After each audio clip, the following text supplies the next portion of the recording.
Powered by the Inside the Birds podcast. Now, live from inside the Matt Black Kia Studios. This is Football at 4. And Football at 4 is powered by the Inside the Birds podcast with Adam Kaplan and Geoff Mosher, who's here today.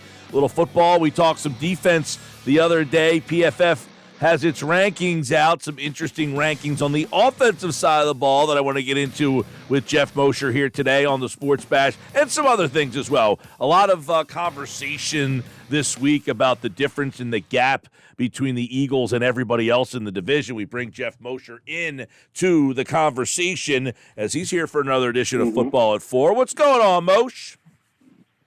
Mike, what's going on, brother? All is well with me, and, we're getting closer every day to training camp. We are inside of a month now. We've been talking a lot of rankings in the summer, as you know. No surprise, or should it be, that the Eagles' offensive line is ranked as the number one unit in football again, and that's obviously with a new face at right guard. But just how impactful, in your mind, is the offensive line and what they bring to this team and this offense? Well, it all starts there. I mean, I honestly think if you put a B caliber offensive line or a C plus caliber offensive line on this team instead of an A, you might have a team that is maybe a playoff contender, but not viewed as a Super Bowl contender, because everything they do between their RPO offense, the way they run the ball, how they've been able to protect Jalen Hurts, who's still very early in his career as a quarterback, it's the epicenter of what they do. And, we saw this with Carson Wentz earlier in his career. I mean, you can talk about his regression, and that's fine, it's fair. But that year that he was terrible, the first, the 2020 year, obviously the offensive line, remember, they started the season without their right guard, without their right tackle. They had other injuries to left tackle with Peters throughout the year. So Geoff, they have obviously, you mentioned how good they are. The injury, they didn't have any injuries on that offensive line last year. For the most part, they were healthy all the way through. What is the depth of this offensive line now? It's certainly not as deep as it's been before. You're right, they all stayed healthy. The only person that you kind of with the injuries was Landon Dickerson, who would kind of come in and out of seemingly every single game with something. And we know about his injury history before he was even an Eagle, but he still was able to stay healthy and productive enough to make the Pro Bowl. Now, obviously, you don't have Andre Dillard, a former first-round pick there to back up a left tackle anymore. Obviously, you lost Isaac Seumalo. Obviously, you don't have Nate Herbig like you used to. So you're not as deep as you've been in the past. But they've obviously recognized that in drafting Tyler Steen, and they do still have Jack Driscoll. They were kicking the tires on DJ Fluker last month, and I imagine they'll always consider to do that. But that's, when you draft a guy like Cam Jurgens last year in the second round, even though you already have a center and right guard, that's partly why they're able to turn over their offensive line and still be successful, is because they address it so frequently. One thing they didn't address for years and years and years, Moshe, is wide receiver.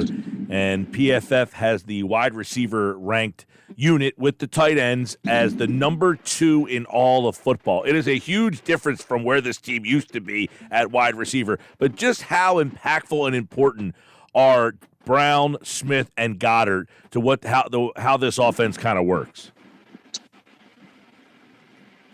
It starts with the quarterbacks, and you saw it last year, just threw the ball.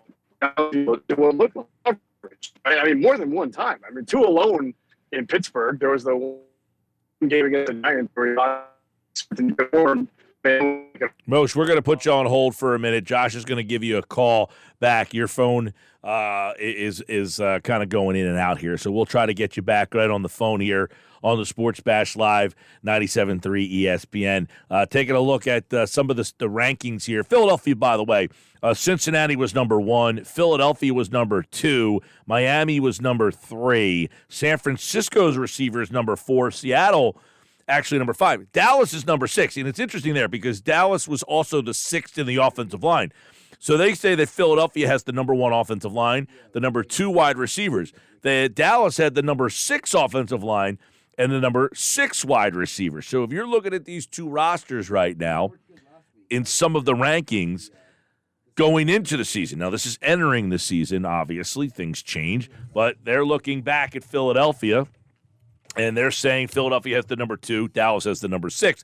And, Jeff, you were talking about the impact that the Eagles' offensive or wide receivers and what kind of impact, what they mean to the way the Eagles' offense is run. Yeah, and the big part to me was the confidence that they gave the quarterback who played at such a high level, because there were many times last year, just countless times where Jalen Hurts threw the ball up in the direction of either Devontae Smith or A.J. Brown, and it looked like kind of a 50-50 ball, or I don't know if it's going to make it there type of ball, and it made it there and then some. So I think that you didn't see that in the offense 2 years ago, that downfield element. In fact, 2 years ago when they went 9-8, you started to see some progression from Jalen Hurts, in the RPO game, running game, leading an offense. But last year is the year that he really came into his own as far as being a downfield thrower and a downfield thrower with accuracy. And I think just having A.J. Brown and Devontae Smith gave him that confidence to do that. And then once he early on was able to establish that, right, then it was sort of opening up Pandora's box to start raining bombs on defenses that weren't equipped to stop them.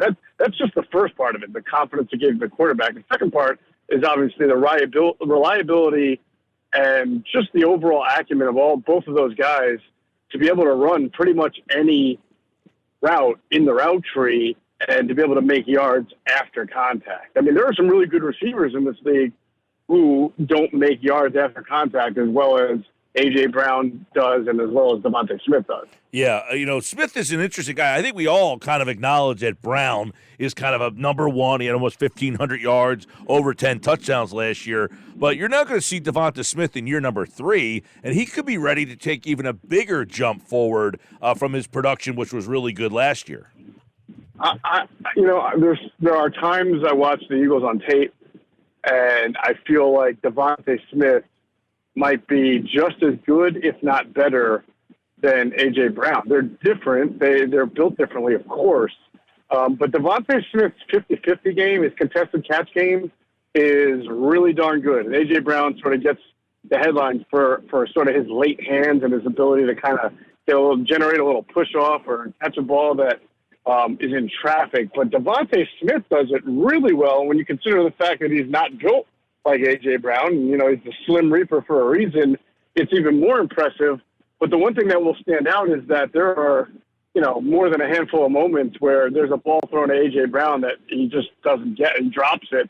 And you think to yourself, how could you be that good and drop that open of a catch? And you almost never see Devontae Smith drop an open ball. And in fact, I feel like there were catches that were taken away from Devontae Smith that were amazing along the sideline. The Super Bowl being an example. He just really makes special catches. He's a special route runner. There's really not a whole lot of things Devontae Smith can't do, and there are very few times where you say, hey, that guy had a bad moment, or that guy just didn't have a great game. Geoff Mosher, Football Forward from InsideTheBirds.com and the Inside the Birds podcast. And throw Goedert into this conversation now, too. I mean, have we seen the best from Goedert? Do you think that there's still more he's had some injury issues, and everybody's been kind of waiting. But what does he kind of add and mean to this offense? Yeah, I mean, if he stays healthy, he was on pace for 1,000 yards last year.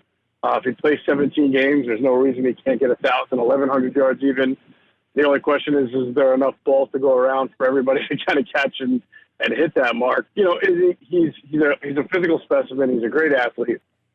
Does he run routes like Zach Ertz or Travis Kelce? No, I don't think that's really his forte, but he is so strong after the catch. He's so explosive when he turns upfield in a way that a lot of tight ends aren't. So he doesn't have to be the most precise route runner. He capitalizes on being found in space and then being able to create after the catch. Yeah, I'm excited, as always, for Goedert to see what he brings to the table in this offense. Many people, waiting for him to kind of have that 1,000-yard year. Is there room for 3,000-yard receivers, Bosch, in this offense? You had 2 of them last year. Is there room for a third?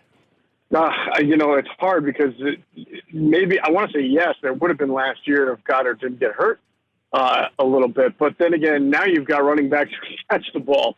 So, I mean, you wonder, can there be? Maybe you can get four different kind of, you get 3,000-yard receivers and then, your running backs combined for 1,000 yards through the air. Is that possible? It would be, it's been done before, but it would be quite a task for this offense, especially with a little bit of a tougher schedule. Well, but they've certainly got the weaponry to do it. Yeah, and we discussed the running backs a little bit last week. They were ranked as a unit number 22 on the PFF list. And I guess if we look at the running backs strictly from the receiving standpoint, do you anticipate that they will utilize the running backs more in that role this year based on the personnel that they now have? I mean, it's hard to use them less, right, than they have the last 2 years. So, I do anticipate that because you have someone like DeAndre Swift who's really good at catching the ball from the running back spot. And then there'll be year 3 of Gainwell, who got better last year as the season went on. So I think last year, to me, the best sort of non-throw to a wide receiver play was the tight end screen. They were lethal with Dallas Goedert. He was really good. Go on. If you want to see something funny, watch Jason Avant. Watch his reactions, okay, when he sees a screen thrown at Dallas Goedert. He loves them because they were really just prolific plays for the Eagles offense. There were almost no running back screens last year that I can think of. If there were, they didn't do that well. I think this year you might have a little nice competition as to what's the more impactful screen. Do you get back to throwing some running back screens, or do we go strictly back to Dallas Goedert screens? Right. I'm very intrigued to see how Brian Johnson incorporates this. There's been a lot of discussion. Hey, the Eagles don't use their running back because Jalen Hurts runs. By the time you get to that far of the checkdowns, he just takes off, and that's why one of the reasons why the running backs don't get incorporated. So I'm really intrigued to see if Brian Johnson adds that wrinkle to this offense here. But as we kind of hinted at, you got Brown, you got Smith, you got Goedert. The running back is still a ways down the progression chain. Yeah, you would think so. I mean, and again, but as an offense, you have to evolve. You can't be stale. You can't assume everything you did last year is going to work again this year because everybody's studying you. So you need to have sort of you got to diversify your weaponry in your arsenal. And I think that it's up to Brian Johnson and even Jalen Hurts as a quarterback to start recognizing when the running back will be open against certain looks, whether it's in a Tampa 2 and there's seams, or there's edges where they'll be open, or all-out blitz against Martindale and the Giants, and that you've got DeAndre Smith one-on-one with an outside linebacker, right, who's more of a rusher than a cover guy, and that's where you say, I'm going to get this guy the ball right then and there. So. All right, Pro Football Focus ranked their head coaches top 10. Number 1, Nick Sirianni did come in to the top 10, but interestingly enough, he was behind former Eagles head coach Doug Peterson. He's also behind Sean McVay and John Harbaugh and Kyle Shanahan and Mike Tomlin. He came in at number 8 on the list. Is Sirianni overlooked on this team's success? I don't know about that. I mean, maybe a little bit because the book on him is only 2 chapters long right now, year 1, year 2. You just said he's 8th. I mean, I imagine the top 7 have at least won Super Bowls. It sounds like the guys you mentioned, all of them have won at least 1 Super Bowl. Except for Shanahan, by the way, who he did beat in the playoffs. Yeah. And Shanahan's got kind of this longevity about him and also being known as a mastermind. So I think being 8th is pretty fair. And, until we see an Eagles team have this kind of sustained success that maybe Andy had when he started off in the 2000s, I don't know that you're going to see him really advance up that list, unless, of course, they win the Super Bowl next year or go back. It's funny because when they hired him, nobody knew who he was. He wasn't a guy that people were like, clamoring for him to be a top 10 NFL head coach. It seems like it is something that was not thought of at the time. It's almost, wow, this guy's a top 10 head coach in the league. Yeah, I mean, I remember people thinking that about Andy Reid a few years into wow, who would have thought? And then saying that about Doug Peterson after 3 years and noting that he wasn't even their first choice. And obviously Nick Sirianni has got an opportunity to be the same way. And I think he's got the components of it. He knows how to relate to his players. I think that's the number one most important thing. In a way like Pete Carroll does with his team. He knows the pulse of his locker room. But he'll have to show like a lot of good, like John Harbaugh, like Tomlin, to be great. You kind of have to go through, A, you have to win, and then B, you kind of have to go through some roster turnover and still show that you can produce, good teams at a high level when you don't always have that star-studded team that you may have had one year or next year. I know this seems like it's completely out of right field, but it's part of the offense. What does the punting situation look like right now? The punting situation is a battle between Aaron Sipos and Tyler Zettner. From everything we're told, it's kind of a 50-50 battle. It's not just because Sipos struggled last year, he's definitely going to lose, and just because they bring in Tyler Zettner, who was a really intriguing guy because of what he did at Kansas State, both as a punter and a kicker. He's not going to win just because his name is Tyler Zettner and he's not Aaron Sipos. It's going to be a battle. I went to the one of the OTAs, one of the two that was open. I watched them both pretty clear, probably more so than I've ever watched any punters at training camp. And I felt like both of them were kicking right around the same level. Like each one would have a good one and each one would have not a great one. So it looked to me like they were neck and neck, at least in OTAs. So I think training camp's going to be a really interesting battle. I would say if it's even, maybe they're more tempted to go with to go with Tyler Zettner because he's younger and he may have more upside. But it's still up to him to unseat Aaron Sipos. Yeah. May not be the hardest thing in the world to do, but it's up to him to do it. Well, I mean, people forget back to that Super Bowl. I mean, that was a big play in the game, was the punt from Sipos, who was out, and they brought him back, and there wasn't a great, and it was a really huge play in that game, and many people felt that they were going to get somebody to really push him, and, they've got a young guy to push him, so we'll see how that all plays out. But keep that in mind. That was a big play in that Super Bowl. Geoff Mosher, you can check out the Inside the Birds podcast on all your podcasting platforms. And, of course, check out InsideTheBirds.com and Football at 4. Tomorrow, the AFC North, we will preview that with Andrew DeCecco. And Adam is back on Friday with Football at 4 here on the Sports Bash. Geoff Mosher, thank you, buddy. You got it, Mike. Take care.